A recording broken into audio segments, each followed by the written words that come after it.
We did a first this season. I was part of it. It was terrifying. Bro, you're just like, you're really commanded. This is really good for you, man. We see Nathan play a father figure more than he's ever played a father figure. Nathan was to ask Jack for advice. You may get to see something like that. I have a couple on standby. I have a few fans as well on standby.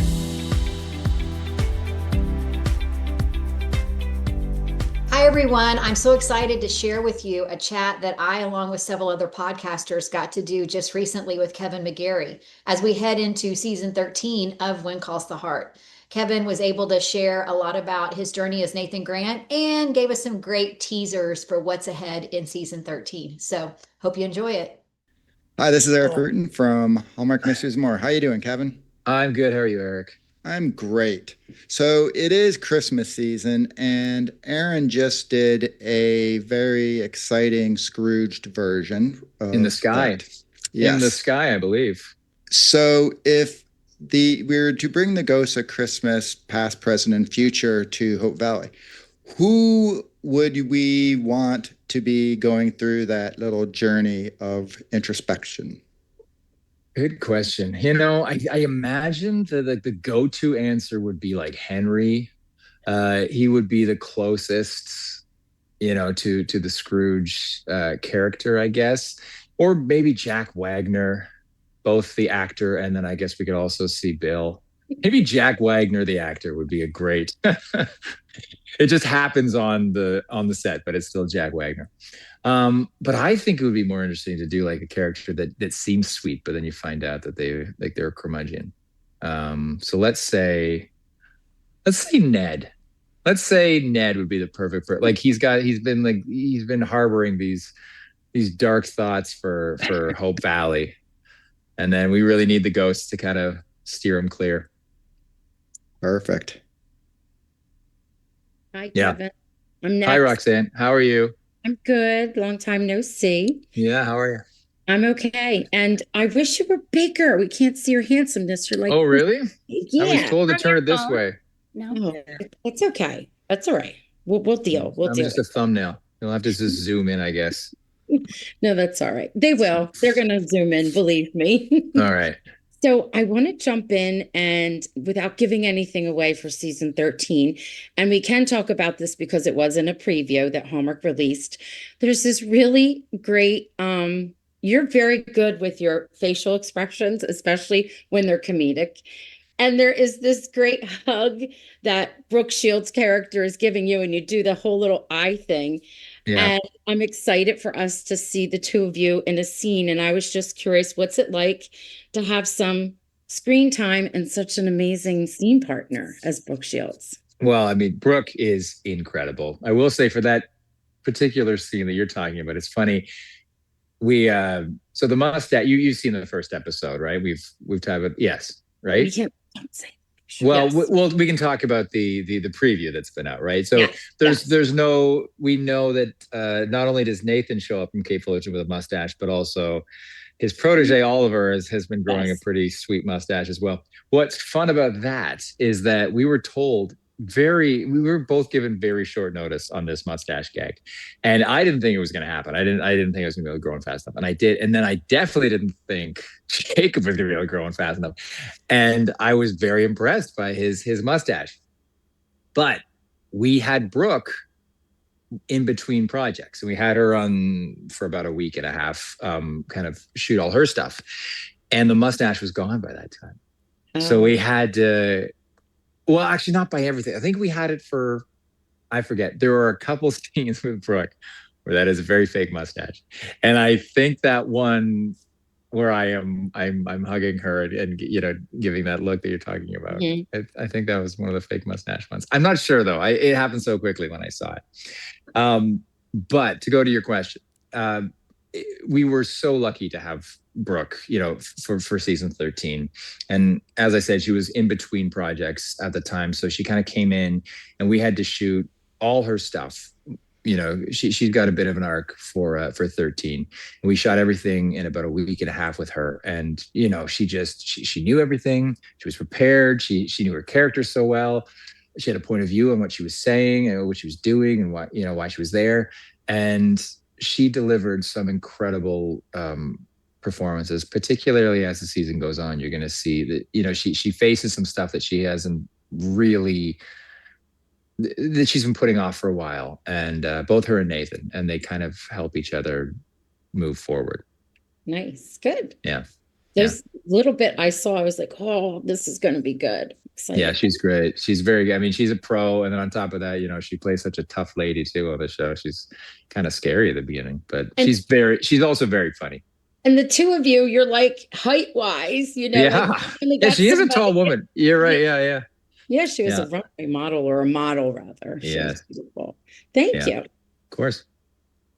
Hey Kevin, how are you? Oh, hi. Good. How are you? Nice to see you again. Yeah, it's been You guys a while. make it back from Kansas City, okay? We did. Yes. Yeah. You too. Yes.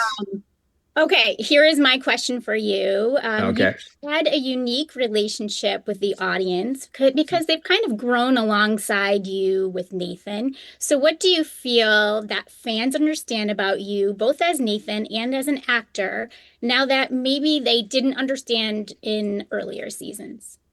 Oh, wow. You know, I think for one, we've going into season 13 is incredibly lucky, and getting a season 14 before season 13 has even aired is even luckier. And one of the benefits of going for so long is that these characters get to expand. And also, well, you know, when you're creating character, the producers and the writers and everybody are watching who you are as well, you know, and watching what works out of your own personality. So I think we've seen a lot of these characters grow with kind of our own eccentricities. I always get hung up on this word. What is it? Good. You're good. No, what is the word though? Eccentric. It's not eccentricities. Right? Yeah. You're right. Yeah, you're good. Eccentricities, really? Yeah. It feels weird. Just comment down below if you can get it ready. Eccentricity. Anyways, we get to see with certain attributes that come out for certain attributes for the actors. You can kind of see come through in different in the characters as well. You know, one thing again with Nathan, he started so. You know, he was more silent. He didn't really speak unless something needed to be said. And Hope Valley, not like Elizabeth for sure, but also all the characters of Hope Valley really kind of helped Nathan get out of his shell, and, you know, helped him grow from things that maybe, you know, he were holding him back. Yeah, it's been a lot more fun to play him as time has gone on. He stepped into a father figure role, you know, one for Allie, but specifically for 13 with little Jack as well. Yeah, he really leans into this kind of family aspect, and I'm excited for everybody to see how far that's going to go in season 13. Oh, Well, we're excited too. Yeah. Okay, I think it's my turn. Rachel with Hallmarkie's podcast. Oh, hi, Rachel. How are you? Hi. Very I'm doing festive well. background. Is it always green like there? Do you do stuff like? Are you in front of a green It works screen? with the moment. It's always back Right. there, but you know, no need to change it. So my question is, who's a performer that you don't get to do very many scenes with, that you really like doing scenes with, and you wish you could do more? Oh, specifically on the show, right? Yes, That's what we're talking yes. about. Yes.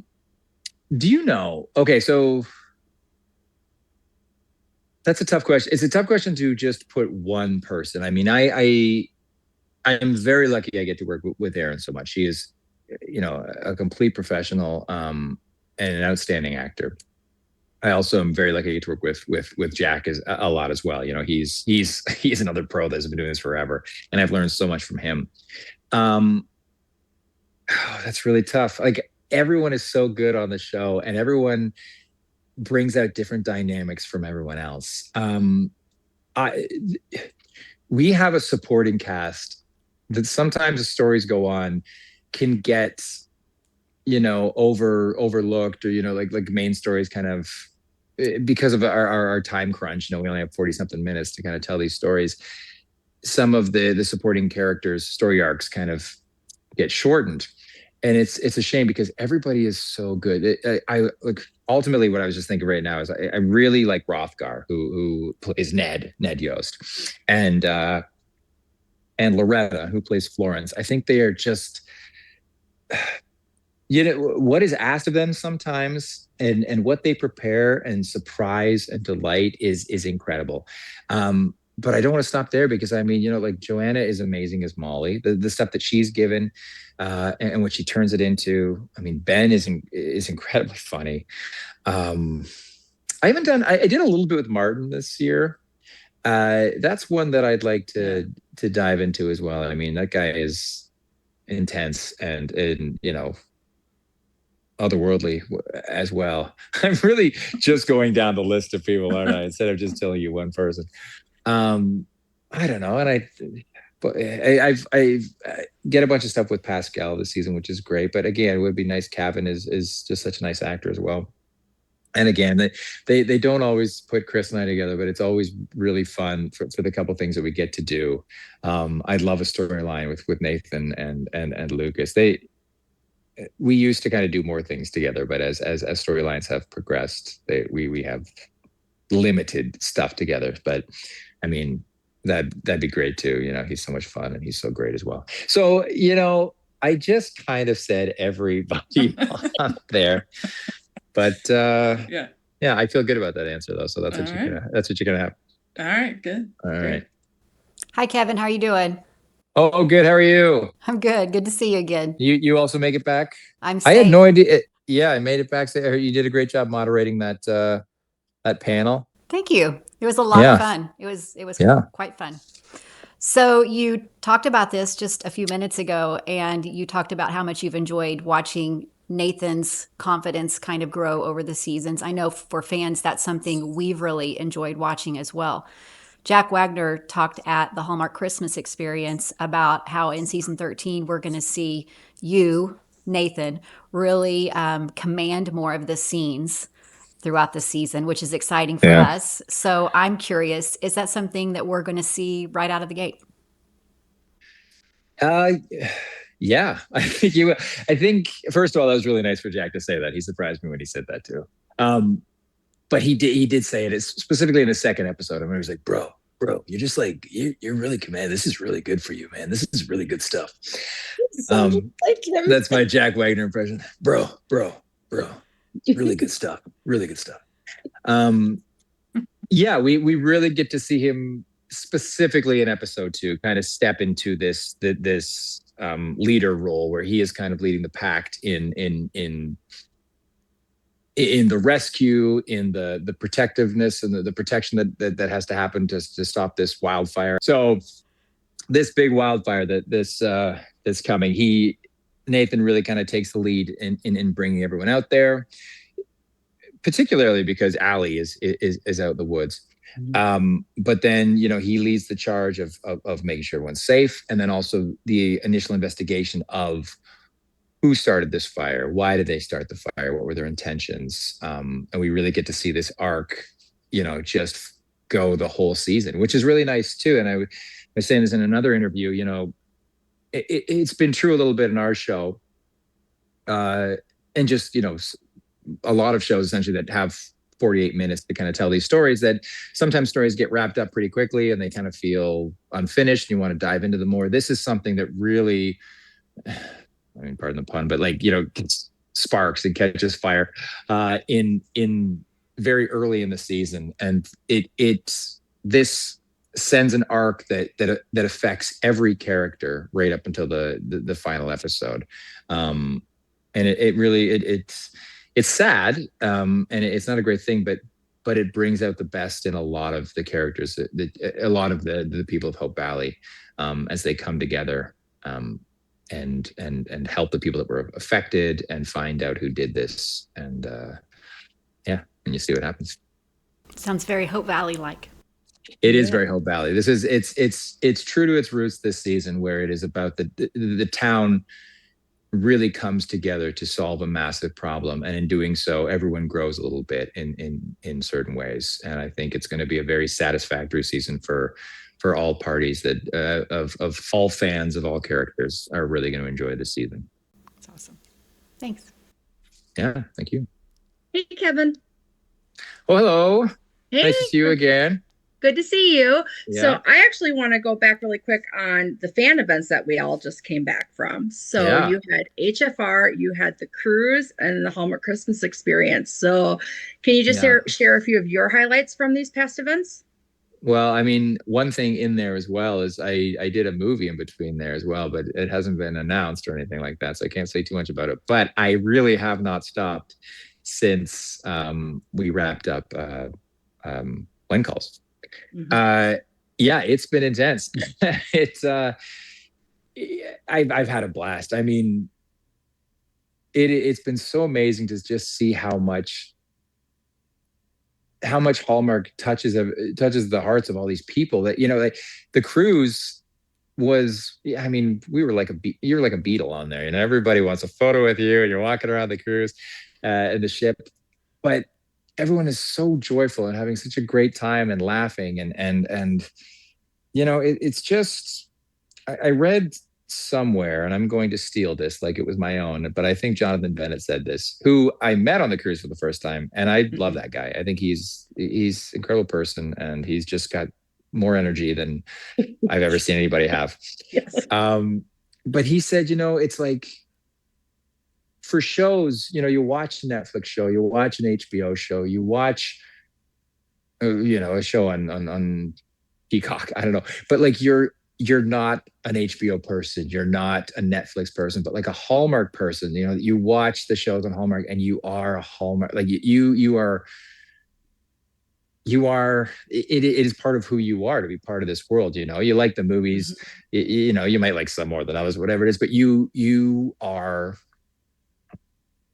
a fan of Hallmark, and you're a fan of this universe. And it was really prevalent to see all of that in all these different, you know, the 2 conventions that I did, and then, you know, even doing this movie and meeting some people on that as well. Like it's so special to be part of something that means so much to so many people, and I'm very grateful for it. And it's just, you know, the fan events and the conventions, you know, I'm so happy for the people that are there, and it's so great for the people, but it's so nice for me as well to just see how much it all means to everyone. If we're heading back to 1922, Yeah. who do you think of this cast would actually be able to function without their phone, without their lattes, without, you know, all the modern conveniences that go with there? Who could really live that time? Out of everybody that's on there, I'm trying to say, like, definitely not Erin, because she has her phone on her all the time. Definitely not Jack, because he's so pampered. I'd say Chris too is pretty pampered. He likes the finer things in life. You know, somebody who never has her phone and is just in the moment is Rothgar, who plays Ned. He, you know, he goes and he gets his tea and he gets a little snack, and he'll just sit in his chair and he'll wait until somebody, you know, engages in conversation, and then he'll, you know, get in that conversation. And he's always got something interesting to say. He's got fun skills like juggling. He, both him and Ben are actually incredible, like, jugglers. It's a very 1922 skill too. It is very, yeah. I don't know how much it would, you know, between, like, if you're picking your zombie apocalypse team, if you're like going to take the juggler. But as far as the people on set go, yeah, I would say Rothgar is one person that really never has his phone. Cavan is another guy. He's always got a book. He really not on his phone too much either. And that guy enjoys talking too. And he's always got a story. He's always got the same 5 stories, but he tells you them like you've never heard them before. You got to, like, oh yeah, right.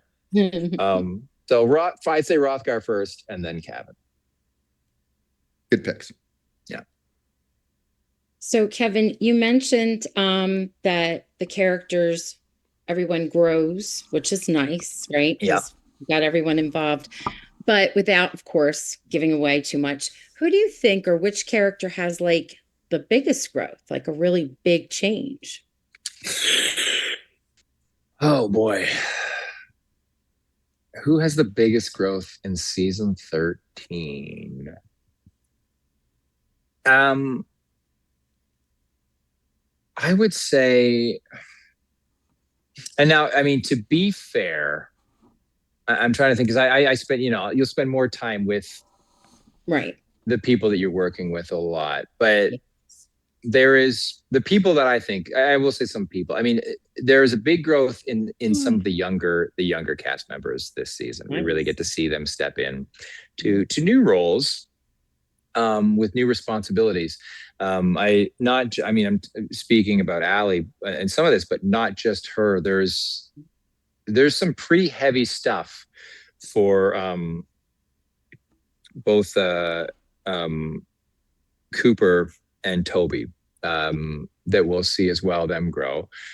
We see Joseph tested in a way that he's never been tested before.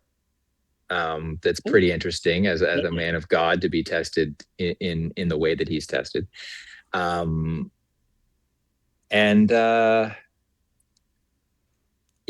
is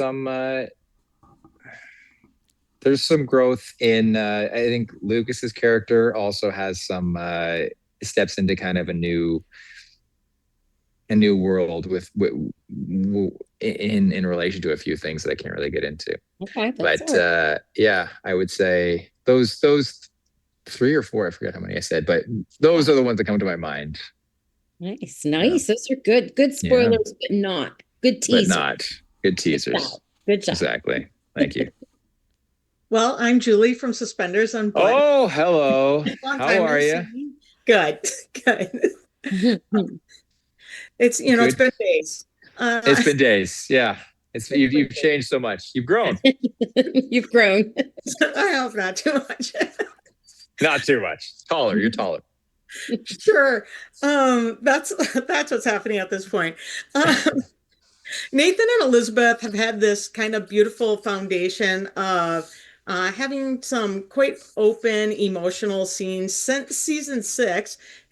We'll call them their apple juice moments. What do you like about these scenes, and can we look forward to more of them in season 13?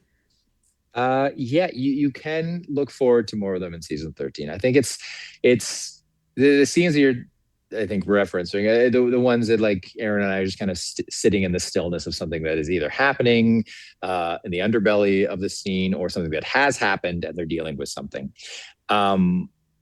Which are one of my favorite things to play in the show. And one of the things I think Aaron and I do really well, that we have a good strength, the strengths that we have of listening and bouncing off of each other. And yeah, as I've alluded to a couple other things, we get to see them fall more into this family dynamic, and with a certain family dynamic, as we go further into this, certain things are asked of each other, more responsibilities, more truths, more,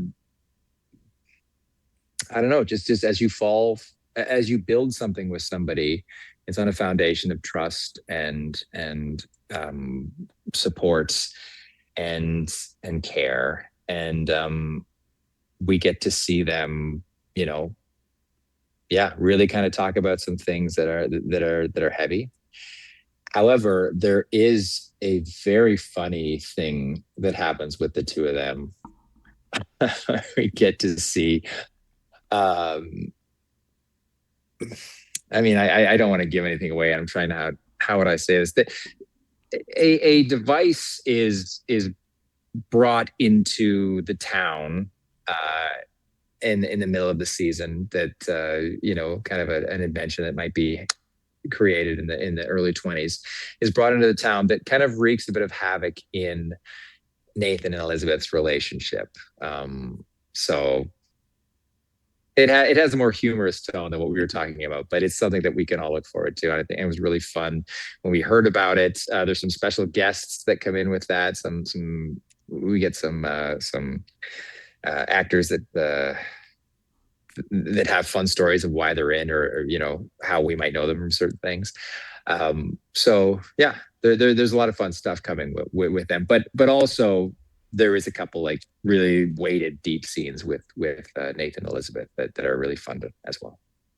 Well, I think that's exactly what people love, the highs and the lows. So Yeah, that's what it is, the highs and the lows. But like I said, I think everyone's really going to enjoy season 13, and I think it's going to give back to all the fans, and for every storyline. It's great. It's really good. Okay, I have a two-part question. First oh part, boy, that's just because I answered your question with like 9 answers. First question is, do you like wearing the red serge more or civilian clothes? And second part, you get to work with animals quite a bit, and what's that like, working with the dog and working with the horses and things like that? Animals and children. I was told early on, never work with animals and children, and that's all I do. And they're not that bad. They're both about the same. You got to like point them in the right direction. So your first thing, I think, I complain about the serge all the time, that it's, it's either too hot when it's either too hot when it's hot outside in the summer, or it's too cold because there's no padding in it when it's the winter. The serge does work in a way that it, pushes my shoulders back. It kind of keeps me at attention how a soldier should walk. What does Kevin want to wear all the time? Just the regular stuff that everybody else gets to wear. I'm so jealous that, Jack's walking around and just, his shirt, and he's got that vest on, and Chris has got the suit on, Kevin's got the suit on, and it's so much. I don't have any pockets in my the jonipers that he wears, the mountie pants. So I never know what to do with my hands. I'm always like putting my thumbs in my belt. You see a lot of cops staying like that. We were somewhere. You get to feel what it is to be a girl. There's never any pockets. There's never any pockets. Well, what do you do with your hands? You do this. That's very annoying. You do this. You do this. What do you do? I wanted to do. Twiddle your thumbs. Yeah, we were somewhere. There was we were at a movie theater or something for some premiere, and there was a couple cops there, and they were standing like, the cops now will stand with their hands like this. And I was like, I wish I could do that. First of all, it just looks so cool, but you can't. There's nothing to grab onto in the serge. It's an uncomfortable. And then getting up, and the other thing about the jonipers. So those are the pants that I wear. They're supposed to be baggier than they are, but I don't think they're the most flattering pant in the world. So Barbara has like hemmed them up, like tighten them up a little bit, which they look better for sure. But it is so hard to get on and off that horse because it's like my legs won't stretch fully over. So it's just, everything is a pain in that serge. Walking around, it's like wearing that Batman suit without the before they like change the neck where you couldn't turn around with the cowl. So yeah, I always, when they started putting me in suits, when we got to do like the Danny and Diane DeMarco thing where I was in a tux, I was like, this is great. I should be going undercover more often. So yeah, that's that. And then do you just want to know like how it is to work? Was the question for that? Fun working with the animals? It's always so much fun. I mean, one thing that animals and kids will have that is a hard skill for an adult actor to have is you really never know what they're going to do. You know what I mean? There's always a sense of danger that, when you're on a horse, or there's that one couple seasons ago, and I was in the pen, and the idea was Robin, who plays Newton, got spooked, and I'm trying to like calm him down, but like they riled Robin up, and then they pushed me in there, and I'm like, I don't know what this horse is going to do. So yeah, and with kids too, with Highlanders specifically, you just kind of never know when he's going to fart. Didn't you learn to ride a horse for Heartland? I did learn to ride. Well, they taught me how to. I lied and said that I could ride the horse because I needed the money. And then I got the job, and then they quickly realized that I could. I think they knew that I couldn't anyways. Those cowboys took me up in the mountains and kind of taught me how to ride. And we've got great riders on, good wranglers on our show as well that have kind of like sharpened my skill a bit with Robin. Robin's just such a big boy too. I wish he could go faster. He's not the fastest horse, but he's so big, and because I'm like 7'2", we look good like together. Like he's a big horse for me. But yeah, I mean, I really like riding. I love getting on the horse and riding. And the dog, Scout's great too, working with the dog. I love dogs, and that's great. And yeah, the kids are fantastic. And it's been really fun over the years to watch Jada go from, a child actor, a little kid that I didn't know what she was going to do, to now like, a complete professional. And I still don't know what she's going to do. She's still like a great actor, and she can still surprise you. But just, she's got a certain confidence now about her. She knows how things work. She knows what to do. And it's really rewarding to watch a person grow up in front of the camera and become better. Okay, you've shared that you like a bit of the boundary pushing, after Yes. 13 seasons, keeping it fresh. We got to see some amazing new sets last year and a bit of that boundary pushing. Is that something that we can expect early on this season? Yeah. I mean, I will say, so we did, and this happens all the time, you shoot some stuff makes it, some stuff doesn't. We were pretty over on our first block. And some stuff had to get reshot. And so I haven't seen 1 and 2. I know you guys have seen 1 and 2. I haven't seen it yet. I don't know what storylines made it and what didn't, and what happened. And I know the overall arc, which is great. But I felt there were certain things, that we did push there, specifically at the beginning, that might have got tamed down a bit, in the first 1 and 2. Like I said, it does really dive back season 13 into a real sense of community and a real sense of the town, growing.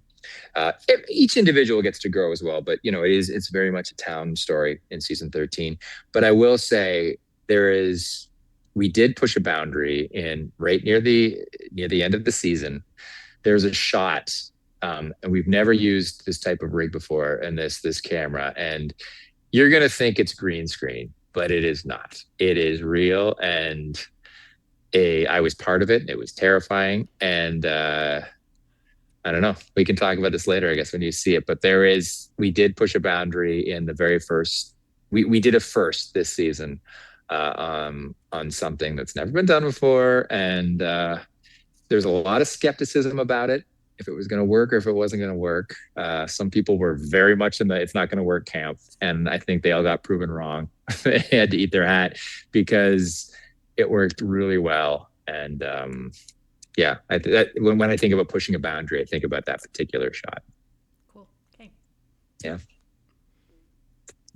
So speaking of Jada, one of my favorites is definitely the scenes that you guys have with the heart-to-heart talks, especially sitting at the table as she's growing up, and then now with Oliver. But now the dynamic has changed because we have Elizabeth and Jack. So then you have more father-son, mother-daughter. Are we, if you can, are we still going to see like those heartbeat moments between the father and daughter going into the next season? Yes, okay. Yes, you will. There is a storyline. It's a great storyline. I think it's one of Jada's best storylines. And it very much involves the father, Nathan. We see Nathan play a father figure in season 13 more than he's ever played a father figure, both to Jada and to little Jack.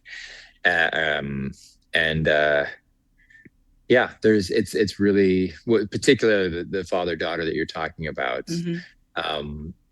He really needs Elizabeth's help on some of this stuff too. It's not, it's kind of out of his comfort zone, and Nathan is not a perfect character, and you'll see, you'll see. But yes to your question. So you mentioned before how the Hallmark viewer is sort of this person who, the Hallmark channel, they identify with the movies, and unlike a lot of the other networks. But it also goes to the actors like yourself, who, when you don't say, oh, they're a Peacock actor, they're an HBO actor, they're actors, right? But the actors in Hallmark is much more of a community, much more like old school Hollywood type thing. So you've worked with several of them, you know many more.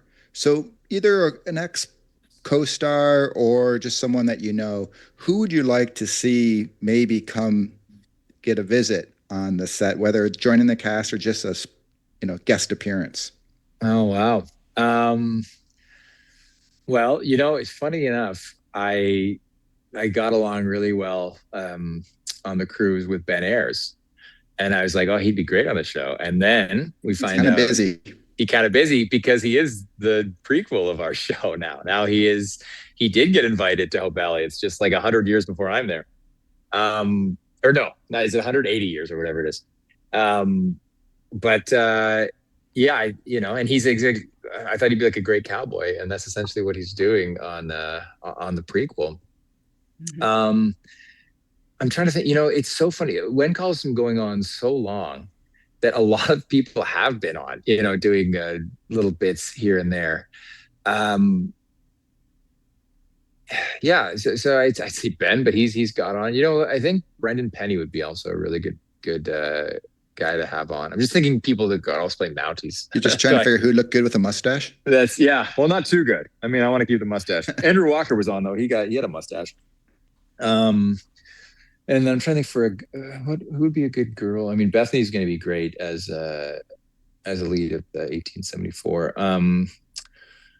Who would be a good girl to have on? Who's done like an old timey? Do you know who would be good? Who was Jenna Claire from? She did. She's broad. She'd be good, right? Yeah, she'd be really good. She's got that old timey thing. She did that. She just did a time traveling one, didn't she? Right. I met her on the cruise too, and the Broadway kid me was like, oh wow, she's so good. she was very long running Glinda. So yeah, she'd be a great person to kind of. She can come by anytime she wants. Yeah, great pick. Yeah. Together. All right, so last season they introduced a very serious storyline, which was the diabetes storyline. And yes. By the way, you were fantastic. I can still think about you carrying. I know you told the story about how you had to play dead, but you carrying out little Jack, and it was like very emotional. So this season, is it still going to be the diabetes storyline? Is it going to be a prominent storyline that we have from like the beginning to the end? I mean, we wouldn't be doing it justice if we just said it. And he's all better. Like we're going to touch on it, obviously, because that's why they left at the end of 12. But it's not going to be like the Fire storyline where, it's going to arc the whole season.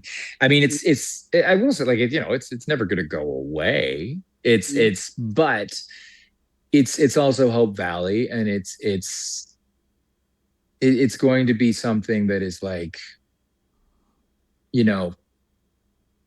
it's overcome in a way of the town is there to protect that little boy, and they'll do everything in their power to make sure he gets what he needs to live a happy, wonderful life. And, outside of that, we're not really going to dive too deep into it, other than he's going to be okay. And if there's anything he needs, it'll be given to him by anybody in that town, and they'll work together and they'll make sure he's safe. But we won't go into any treacherous territory with that. Thanks. But it's going nowhere. It's not going anywhere. Like it's still there. Yeah. It didn't fall in the black hole or anything. It didn't fall in the black hole. No. It's very much, that's why that's how Charlotte kind of comes, right? I mean, Charlotte's the one running the insulin clinic. So she's, it's part of the world, but it's definitely not going to be like under a microscope. Okay. Good. Thank you. Yeah. Okay. Let's bring it back to Nathan and Elizabeth for a minute. All right. Yeah, you teased that they kind of need to lean on each other more in a family way this year, or this upcoming season 13. What do you appreciate about the foundation they've built? It's been a very long journey to kind of get where we are. What do you appreciate about the journey they've built, and what can you tease about it going forward? I think what I could appreciate about it is that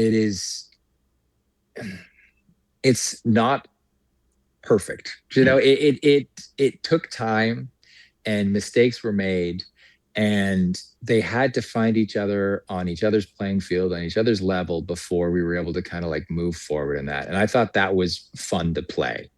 Hallmark loves their misunderstandings, but it felt real in a way that there was a much longer trajectory with that, of hurdles to get over, of things to find before they actually kind of like, fell into what they have right now. And what was nice that, that people can see, or that we tried to play, was that there was always this like caring underbelly to their scenes, even when they were at odds, even when they were, mad at each other or whatever it is. There was still two people that really cared and had this kind of connection. And whether it be like ethereal, like it wasn't on paper, it wasn't perfect, but they had this draw that they kept going to each other for no reason. Like even when she met him at the log, like, it's like, what are you doing here? Like, why are you here? She would go find Nathan to tell him something, even if she was mad at him, because there was this pull that they each had, and they always found excuses to be near each other. So when it finally happened, I appreciated that idea, that there was this really slow build and all over the place, and, got messy here before it got better. But now that it's sitting in this, part of me as an actor misses that too, because it was so much fun to play, these stronger conflicts. I think the fans of Nathan and Elizabeth are ready for that to be over and for it to like supplant into something more official. And I think, it's been teased in the first preview of Charlotte telling Nathan not to mess something up, not to screw it up, probably talking about their relationship. And I think fans of Nathan and Elizabeth's storyline are going to enjoy season 13, because I think certain questions and truths are going to come to light, and we might see them advance further into a new dimension. All right, we will take that answer. Yeah, I hope so. That's all I got. I can't say anything more. So if a miracle was to happen and Nathan were to get the chance to ask Jack for advice, what do you think that he would ask? He would ask. Good question. You may get to see something like that.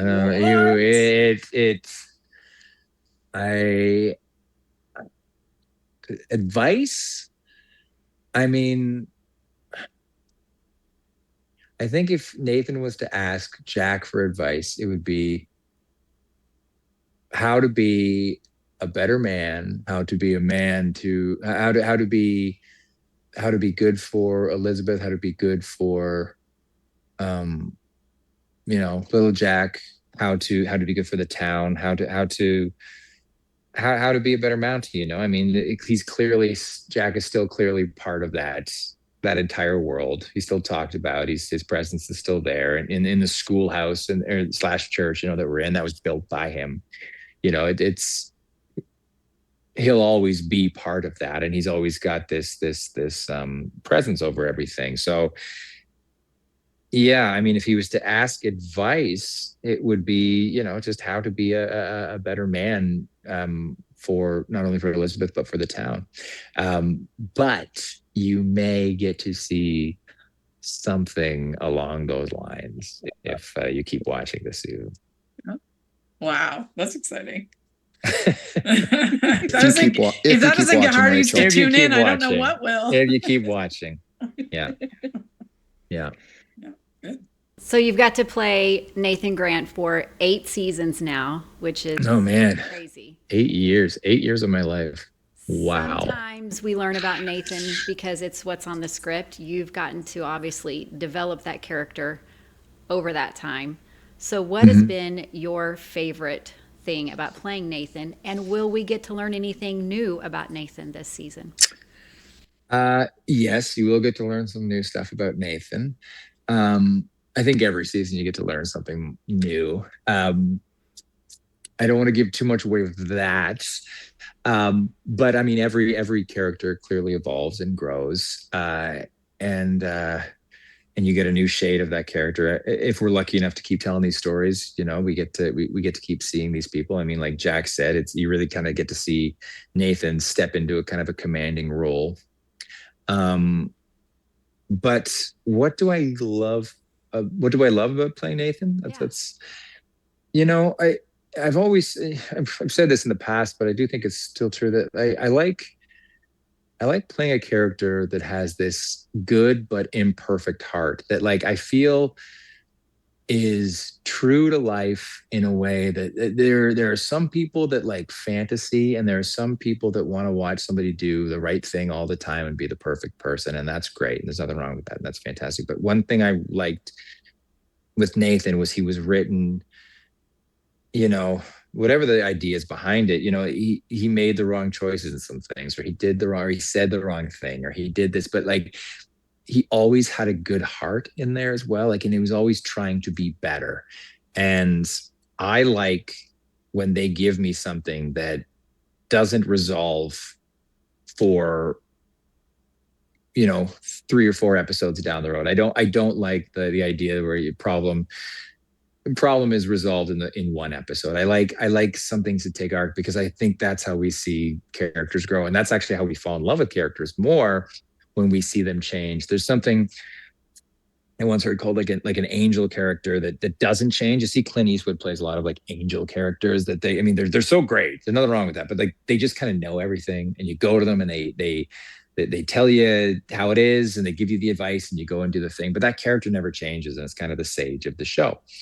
And you need them, I guess. But I'm so happy that Nathan is not that it's somebody that, 1 minute you don't like him, and then all of a sudden okay, actually that was really nice he did that, or whatever. And now and you get to see. So funny, we were watching the Mad Men the other day, and Kayla had seen a lot of it, and we were watching this one episode with Don Draper, and she was like, so he's just kind of a jerk the whole time. That's what we were watching. I was like, no, you got to keep watching. And then throughout the episode, these little nuggets are given, and then he's put in a situation where he really cares for his employee, or something is said that, is new information that you didn't know. And all of a sudden you get to see this character in a completely different light. And you see that somebody's just trying their best.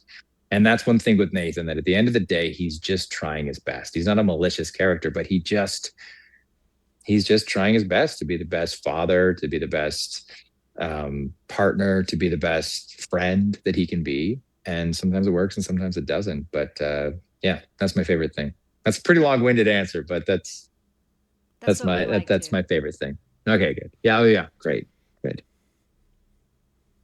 Well, I'm going to end this on a fun note, because it wouldn't be me if I didn't ask Hallmark After Dark question. Number 1, did Peter send you the link of the gazebo? No, Peter did not send me the link of the gazebo. All right, that's it. I'll make sure you have it. I asked him to act it out with his hand, and he hasn't done that either. So we'll see. But he keeps talking about how steamy this gazebo got. I don't know. Yes. Good thing there was no windows in it. That too. So how many fire extinguishers do we need on standby for season 13? Wait, this is the Hallmark After Dark answer? This is my Hallmark After Dark question. I mean, I'm going to give... We needed them for 12, to be fair, so I'm just checking. Yeah. You'll need a few for sure. I mean, it's always good to have one in the kitchen and have one close by. You definitely, I mean, practically how the season opens up, you're going to need so many fire extinguishers. But as far as the Hallmark After Dark goes, yeah, I'd have a couple on standby. I have a few fans as well on standby.